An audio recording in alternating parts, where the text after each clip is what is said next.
Alright, going to take a look at a video this time dealing with proving quadrilaterals and some of the different things that go into how these work, how you go about doing a proof that is in order to show something as a quadrilateral. I'm going to take a look at these two slides together, back to definitions, following procedures, and then we're going to take a look at three examples that shouldn't take terribly long. First of all, dealing with procedures, you really need to remember your definitions. When you're going to prove that something is a rectangle, you're going to prove something is a square or is a trapezoid or something else of that particular nature. You got to remember what the definition of the thing is. And once you get to the place where you can show that thing's definition has been fulfilled, then you end up with a shape that you can prove.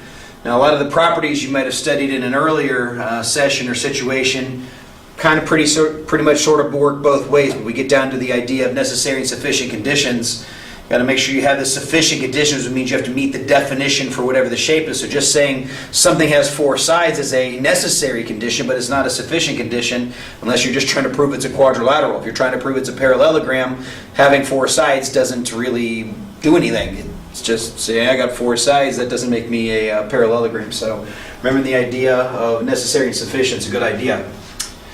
You need to remember your proving procedures. You did this back when you were proving triangles being congruent. Nothing's changed here. If, then, because. If you're doing a paragraph proof or a two-column proof, it needs to have statements and reasons on why it is those things happen to be true. A lot of stuff dealing with parallel here, all the way back to way earlier in the year. And then we're going to remember properties of each quadrilateral has. These are really good clues onto what it is that you're going to be working with or where it is that you're heading. You need to understand the differences when you transition from a rectangle to a square, what changes in the properties of the shape. Alright, so first example, if a parallelogram has one right angle, then it is a rectangle. Okay? Well, first thing that may be helpful is drawing a picture of this thing. So I've got myself, oops, I need a pen, some pen action going there. If I have a parallelogram that has one right angle, is that sufficient enough to guarantee that this thing is a rectangle? To be a rectangle means that I have to have four 90-degree angles. Well, if it's a parallelogram, opposite sides are parallel. So if this and this would be both 90 degrees, because those are alternate interior angles that add up to 90 degrees, and therefore if one of them is 90, the other one has to be 90 as well. I think I said 90, 180 degrees. You have 180 here, opposite angles in a parallelogram are congruent, or you could use the same proposition there, and then you end up with a right angle there, so it's pretty easy. So let's throw some letters on here and do the proof. Alright, and I'm going to do this one paragraph-wise just because. If parallelogram ABCD has a right angle, then I know, and I probably should say that angle's at angle A, so just put that in parentheses there real quick. Then I know angle B is a right angle because the sides are parallel and the alternate interior angles are supplementary. So if one is 90, so is the other. For the same reason,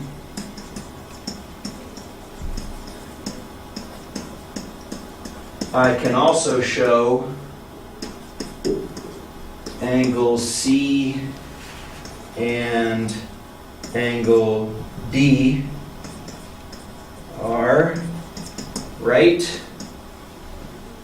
Therefore, this is a rectangle. Now that one was pretty simple because you just end up using the same reason going all the way around. So I really only had to say one time why this one has to be, and then for the same reason these two have to be, and for the same reason these two have to be, giving me 90-degree angles all the way around, and so I end up with a thing that's a rectangle. But notice I went from the definition of a parallelogram dealing with parallel sides. A parallelogram automatically means I've got some parallel sides, to the definition of a rectangle, where I'm guaranteeing that it has 4 right angles because that's what it takes to be a rectangle. All right, example 2. If a quadrilateral is formed by 2 congruent triangles and the quadrilateral is a rectangle. That's false. So you still need to be careful about the fact that you're trying to prove things that are true. If I have a diagonal, and what I mean by 2 congruent triangles is I could have this situation. I'm drawing a rectangle. If it's a rectangle, then indeed these 2 triangles are congruent. That's easy enough to prove. That's a property that's easy to come up with rectangles. But that's also a property of parallelograms. Those 2 triangles congruent would also not guarantee it to be a rectangle. So just knowing those 2 triangles are congruent is not good enough, or it's not sufficient information. Now, if I knew they were right triangles, I might be onto something. But even if they were right triangles, I could have a problem, because they could sit like this and form a kite. Whether the triangles are congruent or not, or whether these are right angles or not, they might not be facing the same direction. So I needed more information. Had I known they're right triangles, had I known they had to be facing opposite directions somehow, maybe I was given the picture or something of that nature, then I might be able to prove this property congruent. So really, if a quadrilateral is formed by 2 congruent triangles, then it might be a rectangle, because it really could be any one of these 3. It could even be a square, which I haven't drawn here. All right. Example 3. If a rectangle has a perpendicular diagonals, then it is a square. So I've got this rectangularly thing here. I've got diagonals that form right angles, which I can assume to be right angles all the way around.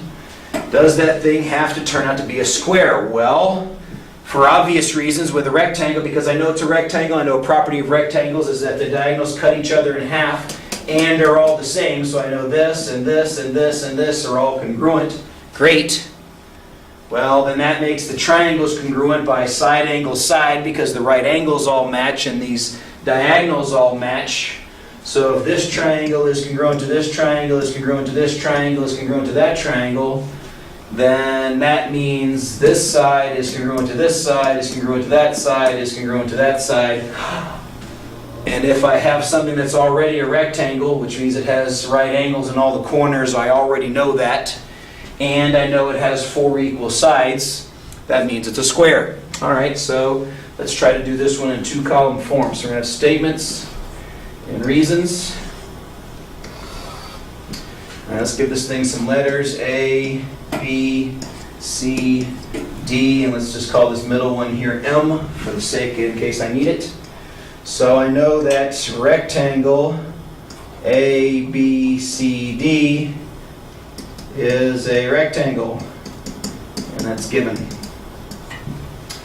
Number 2, I know that segment AC is perpendicular to segment BD, because that's also given. I could have put those in one step, but I forgot. All right, so we know that much. Step 3, AM is congruent to segment BM, is congruent to segment CM, is congruent to segment DM. That is a property of rectangles.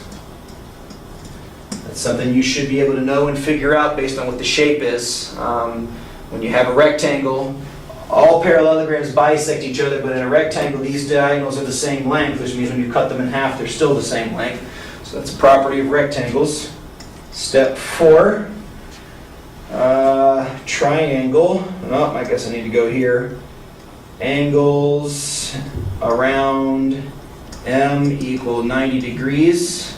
That's the definition of perpendicular. I don't mind that. You could have named the angles AMD, DMC, and so on and so forth all the way around. At the same time, they're all 90 degrees, so I'm good enough with a statement like that. Step 5, now we need to go triangles. Triangle AMD is congruent to triangle DMC, is congruent to triangle CMB, is congruent to triangle BMA. These are all congruent by side angle side. Step 6. That That means segment AD is congruent to segment DC, is congruent to segment CB, is congruent to segment BA, CPCTC, corresponding parts of congruent triangles are congruent. Step 7.